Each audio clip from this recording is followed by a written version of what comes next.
श्री स्वामी समर्थ. स्वामी महाराज तुमच्या सर्व चांगल्या इच्छा पूर्ण करो ही स्वामींच्या चरणी प्रार्थना करते आणि आजच्या व्हिडिओला सुरुवात करते.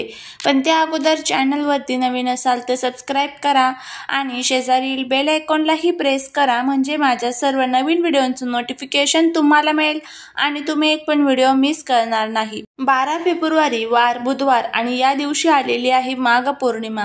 प्रत्येक महिन्यामध्ये पौर्णिमेचं व्रत केलं जातं आणि हे पौर्णिमेचं व्रत भगवान विष्णू आणि माता लक्ष्मी बरोबर भगवान शिवशंकरांना देखील समर्पित असतं.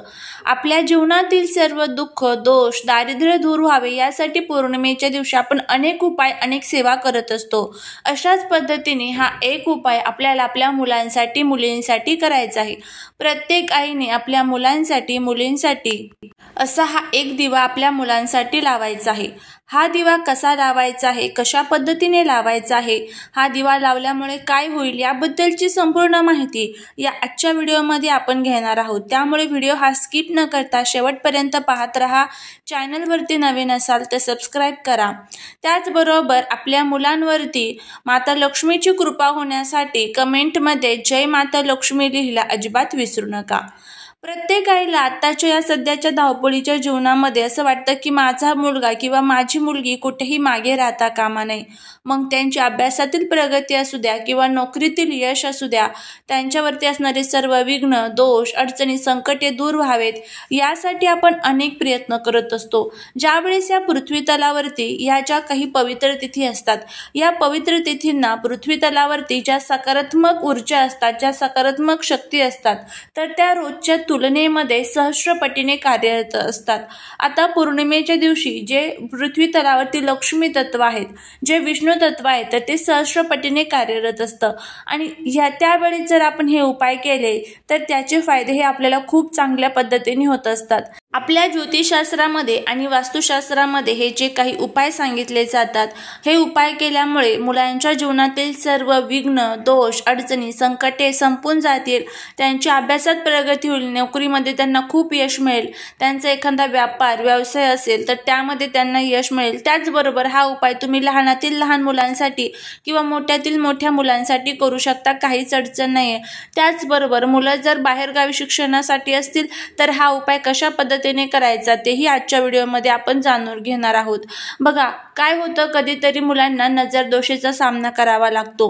नजर दोष झाल्यामुळे मुलं हे हट्टी चिडचिडे तापट होत असतात. बाहेरची जी लोक असतात त्यांना आपल्या मुलांची झालेली प्रगती ही कधीतरी बघवत नाही, त्यामुळे त्यांची जी नजर आहे तर ते आपल्या मुलांना लागते किंवा आपल्याच आईवडिलांची नजर सुद्धा आपल्या मुलांना मुलींना लागू शकते, कारण आपल्या मुलांचं आपल्याला देखील खूप कौतुक असतं आणि त्यामुळे ती जी नजर आहे तर त्यामुळे त्यांच्या अभ्यासातील प्रगती कुठेतरी थांबून जात असते.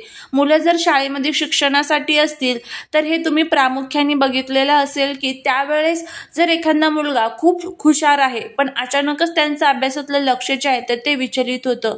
एखादा मुलगा खूप अभ्यास करतो पण तरी त्यांना पाहिजे तसं परीक्षेमध्ये यश मिळत नाही. त्याचबरोबर खूप उच्च प्रतीचं शिक्षण घेतलं जातं पण पाहिजे तशी मनाजोगती नोकरी मिळत नाही. मनाजोगती नोकरी मिळाली तर पगार मनाजोगता मिळत नाही. त्याचबरोबर लग्न जमण्यामध्ये अनेक अडचणी येत असतात. हे का होतं? कुठेतरी नजर दोष आणि त्याचबरोबर कुंडलीतील जे ग्रह दोष असतात, या ग्रह दोषांचा जो परिणाम आहे तर तो त्यांच्या जीवनावरती होत असतो.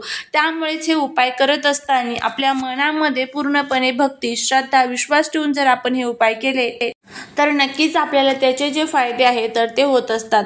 तर आता हा उपाय आपल्याला कशा पद्धतीने करायचा आहे ते आपण बघणार आहोत. त्यामुळे व्हिडिओ हा स्किप न करता शेवटपर्यंत पाहत राहा, जेणेकरून संपूर्ण माहिती अगदी व्यवस्थितपणे तुम्हाला मिळेल. आणि त्याचबरोबर जर तुम्ही चॅनलवरती नवीन असाल तर सबस्क्राईब करा आणि कमेंटमध्ये श्री स्वामी समर्थ लिहायला विसरू नका, जेणेकरून स्वामींची मुलांवरती भरभरून कृपा होईल. तर आता काय करायचं आहे, आपल्याला हा जो दिवा आहे तर तो माघ पौर्णिमेच्या दिवशी लावायचा आहे. माघ पौर्णिमेच्या दिवशी तुम्हाला हा दिवा संध्याकाळी म्हणजेच 3 सांजेची जी वेळ असते, ज्याला आपण माता लक्ष्मी आपल्या घरामध्ये येण्याचा काळ म्हणत असतो, 5 ते 7चा जो कालावधी आहे, या कालावधीमध्ये तुम्हाला हा दिवा लावायचा आहे. पण नाहीच तुम्हाला 5 ते 7च्या दरम्यान शक्य, तर मग तुम्ही ज्यावेळेस तुमची मुलं घरामध्ये येतात त्यावेळेस तुम्ही कधीही हा जो जो उपाय आहे तर तो करू शकता संध्याकाळी, मग तुम्ही 12 वाजेपर्यंत हा उपाय केला तरीही चालेल। तर आता काय करायचं आहे, या उपायासाठी आपल्याला एक दिवा तयार करून घ्यायचा आहे। दिवा कोणता घ्यायचा आहे, आता इथे आपल्याला गव्हाच्या पिठापासून दिवा तयार करून घ्यायचा आहे। थोडंसं गव्हाचं पीठ घ्यायचं आहे, त्याची तुम्हाला कणिक छान मळून घ्यायची आहे, त्यामध्ये मीठ टाकायचं नाहीये, थोडीशी हळद टाकून छान कणिक मळून घ्यायची आहे। आता जर घरामध्ये 2 मुलं असतील तर त्यांच्यासाठी तुम्हाला सेपरेट 2 दिवे घ्यावे लागतील, हे लक्षात ठेवा। आणि दिवा लावत असताना काही नियमांचं पालन देखील आपल्याला करायचं आहे। जसं की दिवा लावण्याच्या अगोदर बाहेर कोणत्याही व्यक्तीला काहीच सांगायची गरज नसते।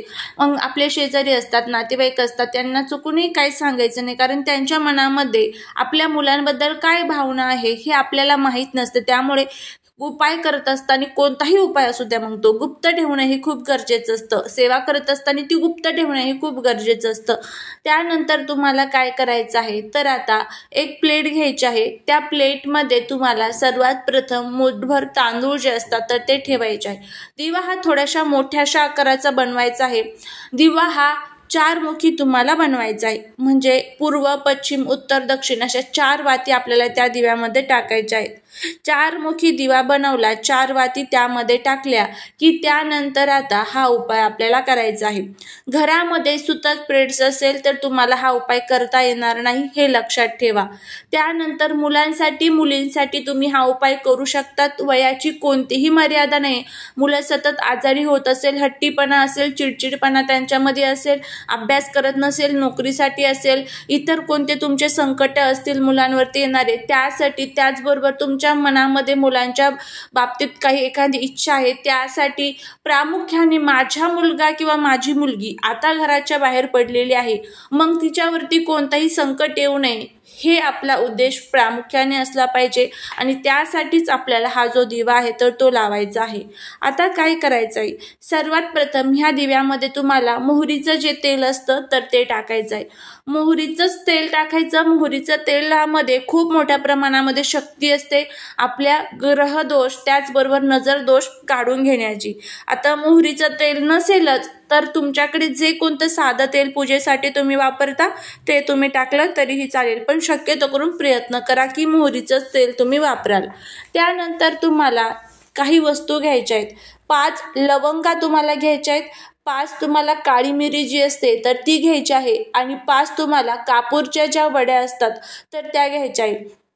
त्यानंतर तुम्हाला मुलांना जमिनीवरती बसवायचं आहे।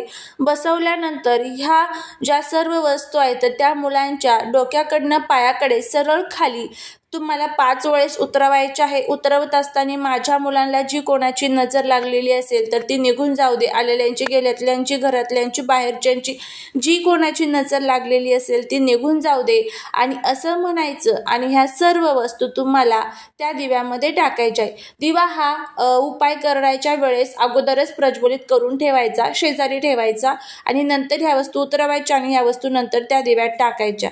दिव्यामध्ये वस्तू टाकल्या की त्यानंतर हा दिवा तुम्हाला उचलायचा आहे आणि आपल्या घराच्या बाहेर येऊन तुम्हाला हा दिवा ठेवायचा आहे। कुठेही ठेवू शकतात तुम्ही, तुमच्या घराच्या बाहेर, तुमच्या अंगणामध्ये असेल, जिथे कुठे तुम्हाला अगदी व्यवस्थित जागा भेटतीये तिथे तुम्ही हा दिवा जो आहे तर तो ठेवू शकता।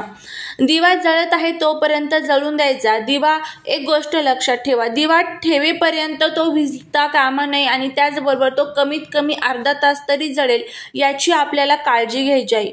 त्यानंतर दिवा थंड झाला, विझला की दिव्यातील सर्व साहित्य, ज्या वाती आहेत तर त्या सर्व काढून घ्यायच्या आहे। त्या वाती तुम्हाला निर्माल्यामध्ये, सर्व साहित्य निर्माल्यात टाकायचं आहे। त्यानंतर तो पिठाचा जो गोळा आहे ना तर त्याचा छान गोळा करून त्यामध्ये साखर मिक्स करायची आणि ते तुम्हाला गाईला खाऊ घालायचं आहे, जेणेकरून मुलांची जी नजर निघालेली आहे त्या पिठामध्ये समाविष्ट झालेली आहे ना, ती जर एकदा गाईने खाऊन घेतली तर मुलांना कधीच परत नजर दोषाचा सामना करावा लागणार नाही। गाय जर नसेल तर पिंपळाच्या झाडाखाली ठेवू शकता। मुलं जर बाहेरगावी असतील तर मुलांच्या फोटोवरून हा उपाय करा। तर अशा पद्धतीने आपल्याला हा उपाय करायचा आहे, करून बघा, तुम्हाला नक्कीच त्याचा फायदा होईल। चालेली सेवा ही महाराजांच्या चरणी रुजू करते। श्री स्वामी समर्थ।